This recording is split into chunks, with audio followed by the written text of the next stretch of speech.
Praise the lord. దేవుని ప్రేమ కలిగిన నామమునకు మహిమ కలుగునుగాక. ప్రభు పేరట మీ అందరికీ హృదయపూర్వక వందనాలు. ఈ ఉదయకాలము దేవుని వాక్యాన్ని విందాం. యెషయా గ్రంథము 53వ అధ్యాయము 10వ వచనము. అతడు దీర్ఘాయుష్మంతుడగును, యెహోవా ఉద్దేశము అతని వలన సఫలమగును. ప్రియమైన వాళ్ళరా, ఇక్కడ అతడు అంటే యేసుక్రీస్తు వారండి. మరి అధ్యాయం మొత్తము కూడా యేసుక్రీస్తు వారి యొక్క శ్రమలు, బాధలు, ఆయన చేసిన గొప్ప కార్యముల గురించే రాయబడుతూ ఉందండి.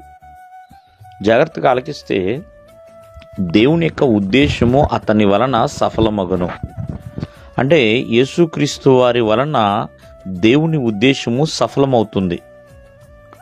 ఏంటి ఆ దేవుని ఉద్దేశం? ప్రియమైన వాళ్ళరా, అంటే ప్రజలందరి పాపము నిమిత్తమై ఆయన శిలువ మరణము పొందాలి, అనేకుల యొక్క పాపమును ఆయన భరించాలి, ఎంతోమందికి ఆయన సువార్త ప్రకటించాలి. అటువలే దేవుని ప్రేమ అనేది ప్రజలకి ఆయన తెలియచేయాలండి. అదే దేవుని యొక్క ఉద్దేశము.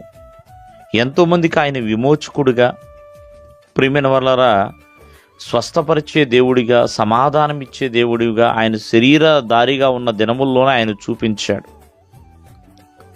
కావున దేవుని ఉద్దేశము అతని వలన సఫలమవుతుందని యేసుక్రీస్తు వారి భూమి మీదకి రాక మునిపే కొన్ని వందల సంవత్సరాల క్రితమే యెషయా ప్రవక్త ప్రవచించాడండి.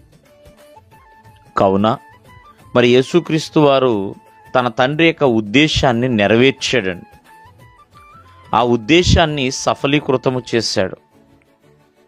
ప్రియమైన వాళ్ళరా, ప్రభువు తన మీద పెట్టిన ఏ పనైతే పెట్టి ఉన్నాడో ఆ పనిని సంపూర్తి చేసి ఉన్నాడు. అలాగే యేసుక్రీస్తు వారి పట్లే కదండి, ఈ భూమి మీద ప్రతి ఒక్కరి పట్ల దేవుడు ఒక ఉద్దేశాన్ని కలిగి ఉన్నాడు. ఆ ఉద్దేశం ప్రకారముని మనం నడవాలండి.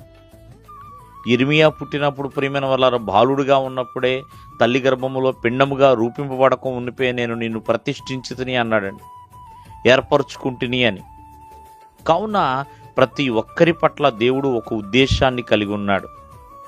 ఆ ఉద్దేశాన్ని మనం నెరవేర్చేవారిగా ఉండాలి. యేసుక్రీస్తు వారు నెరవేర్చారు, దేవుని చిత్తాన్ని చేశారు, దేవుని యొక్క పనిని సంపూర్తి చేశారు. అటువలే మరి ప్రతి ఒక్కరు కూడా దేవుని ఉద్దేశాలు నెరవేర్చాలండి. దేవుని ఉద్దేశాలు నెరవేర్చుటలే ప్రియమైన వల్ల ఆశీర్వాదం అనేది దాగి ఉందండి. సమాధానం ఉన్నది, ఆనందము కూడా దొరుకుతుంది. దేవుడు మిమ్మల్ని ఆశీర్వదించును గాక. ఆమేన్.